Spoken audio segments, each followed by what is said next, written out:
Miss Brooks, who teaches English at Madison High School, enjoyed her vacation during the holidays just as much as any other teacher. But as it drew to a close, she had a peculiar reaction. Although I felt that my vacation had done me a lot of good, now that it was over, I was keyed up and enthusiastic, simply raring to go. Raring to go on another 2 weeks vacation. Meanwhile, I went about the business of getting used to working again and spent the past week noticing conditions which hadn't seemed so deplorable during the hustle and bustle of holiday time at the school. I was telling my landlady, Mrs. Davis, about them while we were having breakfast Friday morning. Let me pour you a cup of this coffee, Connie. It's Rio de Janeiro style. I just got the recipe. Rio de Janeiro style? Yes. I mashed up a few Brazil nuts and mixed them with the coffee ground. That's one reason why the blonde hair of a Brazilian is so outstanding. But, Mrs. Davis, very few Brazilians have blonde hair. That's another reason it's so outstanding. But I'm afraid I've interrupted something you started to say to me, Connie. Oh, it wasn't very important. I had just said that I really shouldn't do that. It's a habit I picked up from my brother Victor. He's terribly absent-minded. I thought your sister Angela was the absent-minded one in the family. Angela? Yes, that's what you told me. What did I tell you? That she was very absent-minded. Who? Your brother Victor. Now, how did you know that? You've never even met Victor. But he is confused sometimes, poor dear. Why, you could be talking about something to Victor and he'd seem as interested as could be in the conversation. But then if you just looked away for a moment, it could be right in the middle of a sentence that... Yes, Mrs. Davis? Mrs. Davis? Yoo-hoo, Mrs. Davis! Oh, good morning, Connie. I was just looking for the cat out in the kitchen. She hadn't touched her milk. What do you hear from Victor? Victor? Oh, my brother. Oh, he's fine, thank you, dear. He calls me quite regularly. My sister Angela's the one that worries me. She's the absent-minded member of the family. But I keep feeling that I disrupted your train of thought. Did I, Connie? There's not a car left on the tracks but the caboose. I was merely telling you, Mrs. Davis, that I never realized how bad conditions were at school until this cold spell set in. Why, my classroom is so drafty that half my pupils can't answer questions because their teeth are chattering. That must be awful. Young people have such loud teeth. Yes, sometimes my room sounds like a dice game on a tin roof. Have you talked to the principal about it? Not yet, but I'm going to today. He's just got to get the Board of Education to allot us a bigger budget for coal. Well, I wish you luck, dear. Is Walter Denton picking you up this morning? Yes, Mrs. Davis. Oh, good. Connie, I'd like to apologize again for interrupting you before. As I say, I've been a little worried about my eccentric brother, Victor. Before you go, though... Yes? Goodbye, Connie. Goodbye, Mrs. Davis. And by the way, Mrs. Davis... Yes, Connie. Yes, Connie, Why, she's gone. Poor thing. She's been under a terrible strain lately.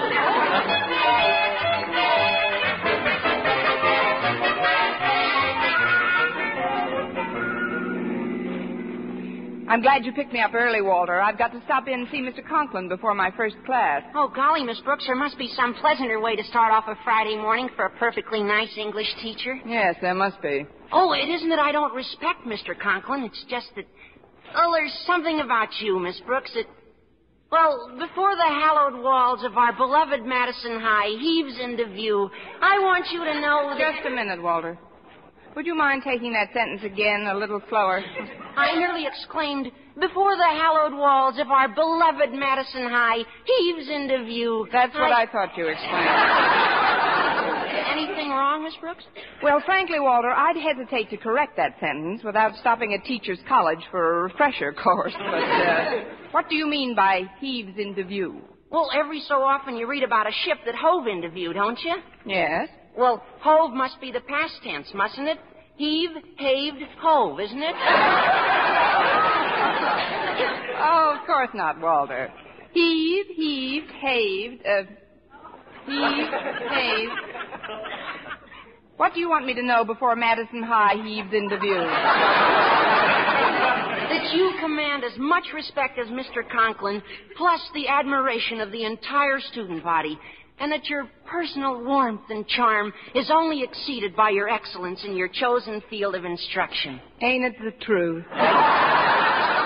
I don't want to seem unduly inquisitive, Walter, but to what do I owe this verbal plaque? Nothing. It's just a natural reaction, completely spontaneous and unrehearsed. And what did you get from our sponsor when you were selected as a contestant? A pen and pencil set that's guaranteed... Oh, no, that's not fair. No, I'm being completely sincere and have no ulterior motive whatsoever. Then thank you, Walter. No, that's okay.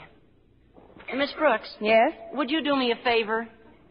If I say no, you'll take back the plaque. Well, what is it? Well, it's a basketball team.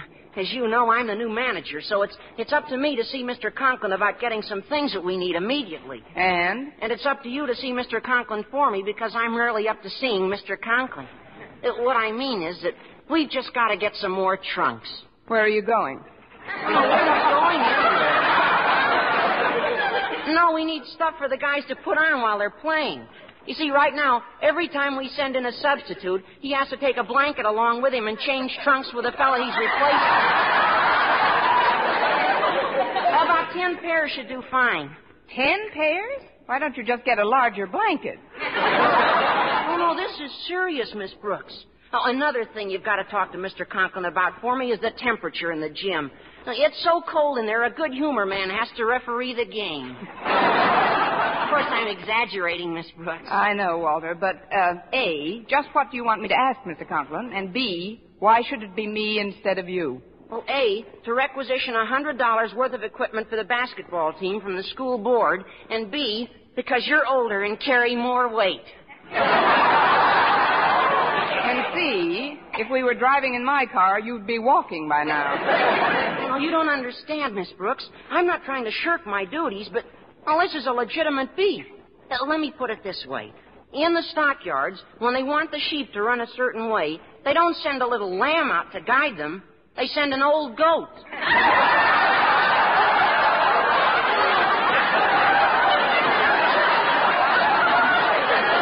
mean, you've seen it in the newsreels, I'm sure, where the goat and the... Gosh, I hope you're not mad, Miss Brooks. Oh, forget it, Walter. Why should I be mad? Then you'll do it? You'll ask Mr. Conklin for me? I'll do my best. Now, you'd better start putting on your brakes. My brakes? Yes, the hallowed walls are hiving into view.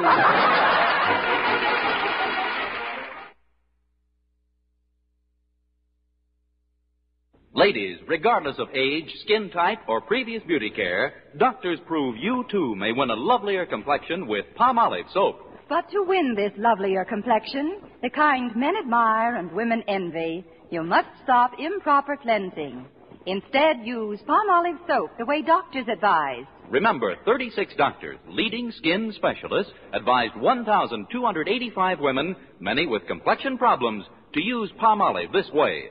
Some have dry skin, some oily, some coarse-looking. Using Palmolive soap alone, 2 out of 3 won lovelier complexions. Now, here's what the doctors advised. Wash your face with Palmolive soap. Massaging for 1 minute with Palmolive's soft lather.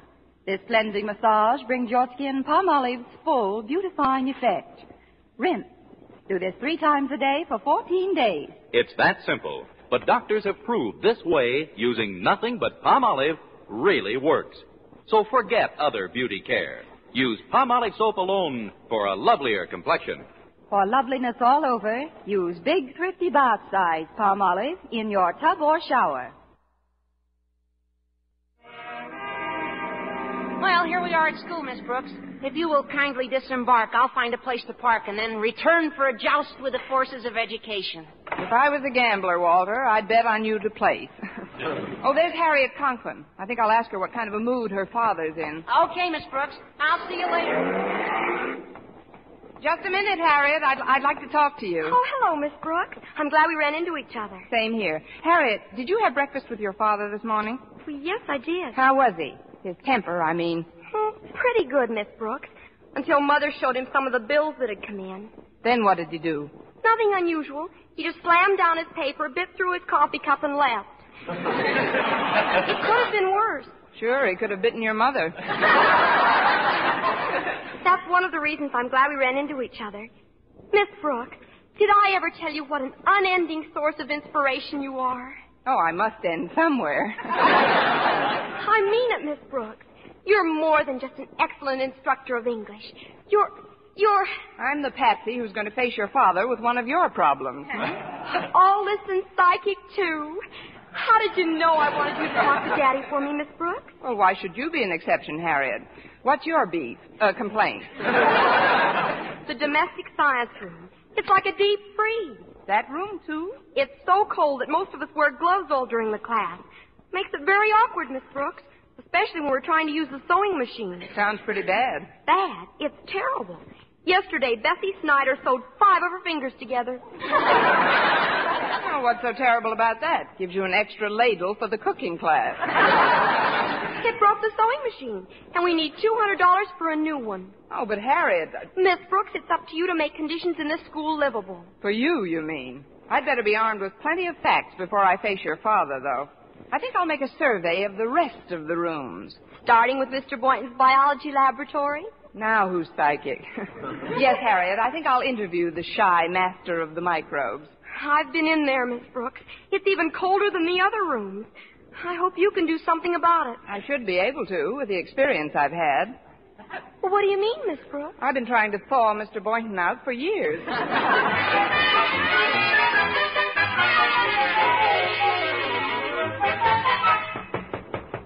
Come in.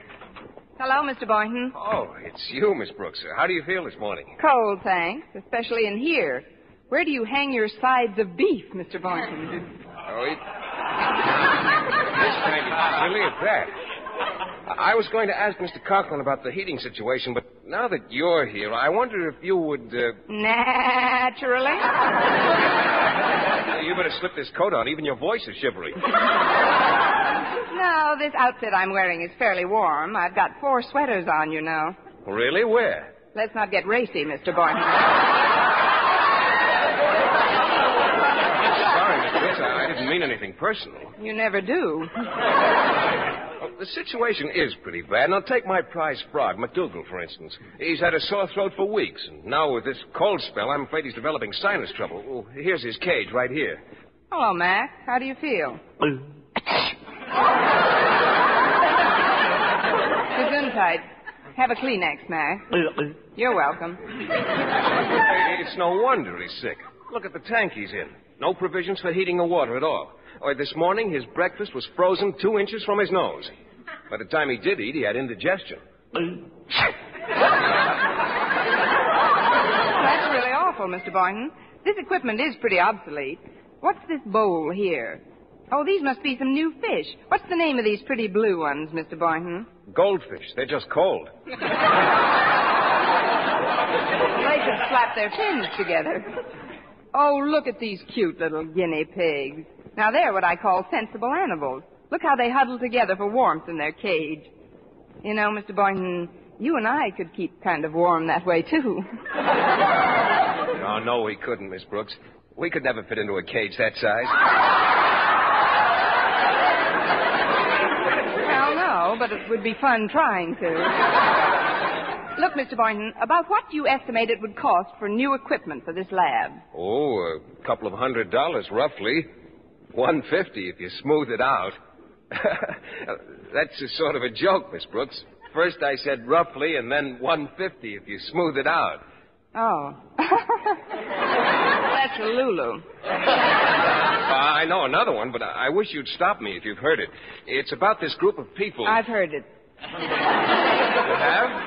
The one about the group of people who are all discussing something in a very animated manner, and suddenly they stop, and this one fellow says, "Is anybody eating a lifesaver?" And somebody else says, "Why?" And the first chap says, "Because there's a hole in the conversation." That's the one you've heard? No, I heard a different one. Tell yours. Well, it's about... I just did tell it, Miss Brooks. Oh, so you did, Mr. Boynton, and a little beauty it was, too. But I better get ready for my first class now. I'll see Mr. Conklin at the beginning of lunch period. Well, it's awfully nice of you to do this, Miss Brooks. Will you have lunch with me afterwards? Oh, I'd love to, Mr. Boynton. And, Miss Brooks, please don't even bring your purse with you. It